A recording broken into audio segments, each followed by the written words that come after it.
Crop News brought to you by the Kansas Association of Wheat Growers and Kansas Wheat Commission. Together, we are Kansas Wheat. Good morning and welcome back to the show. Thanks for staying with us.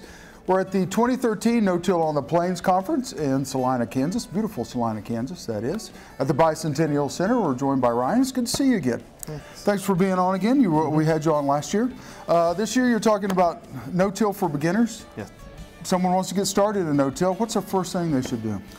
Well, basically, I was just going through some of the things that I think is important to our operation and why we use no-till and how we incorporate it into our system. And basically just try to give little helpful things that we've stumbled into, things not to do, things we messed up.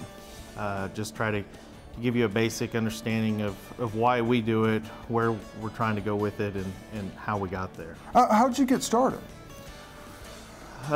Basically, soil erosion was a big concern, low productive sandy soils, no-till, time savings, input savings was the reasons we started.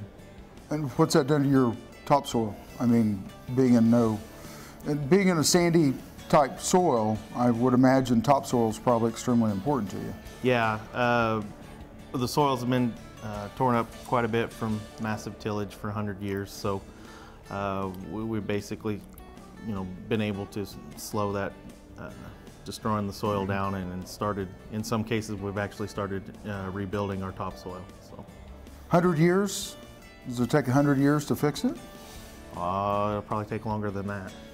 But that I don't know. But I know we've had some positive responses. We've reversed the breaking down of the organic matter, and we're going back up. We're going back up at a fairly fast rate. I don't know if that'll continue or start to slow down in the future as the rate organic matters get higher.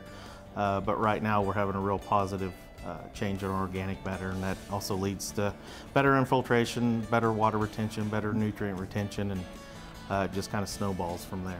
And this works for anybody here in the state of Kansas. Bean farmers, corn farmers, wheat farmers participate? We farm multiple crops, multiple cover crops. Diversity is the key to making the whole thing work, but in my opinion it'll work anywhere. Everybody's got a different opinion on that, but I think if it's managed right, it's got to be managed different in different locales, but in my opinion it'll work anywhere. What's this saved you farm-wise? Wear and tear? Wear and tear of machinery, labor. We cover a lot more acres with less people, less inputs, more yield. Definitely more yield, more intensive crop rotation, where some fields, you grow one crop a year, we'll grow two. We'll grow 5 crops in a 4 or 5 year cycle. Or in a 4-year cycle, we'll grow 5 crops and at least 2 cover crops in between those cash crops. So we've intensified the rotations. The old saying is you got to let the ground rest. We've got to the point where the harder we push the ground, the more it gives us back. Well, this really gives you an opportunity to diversify. As bean prices go up, that might be your crop. As corn prices go up, that might be your crop. Is that kind of what you're saying? No, the rotation's more for diversity, not chasing the dollar of the markets. We don't do that. We tailor our rotations to what Mother Nature's allowing us to do. We had a pretty set rotation when the years were good. Now that it's dry, we're trying to be more flexible and plant whatever makes the most sense economically, and what's best to continue our no-till and not take a setback. Right. Long-term advantages for you and your family's farm? Oh, I think so. By making the soil more productive, it's going to make it last longer into the future.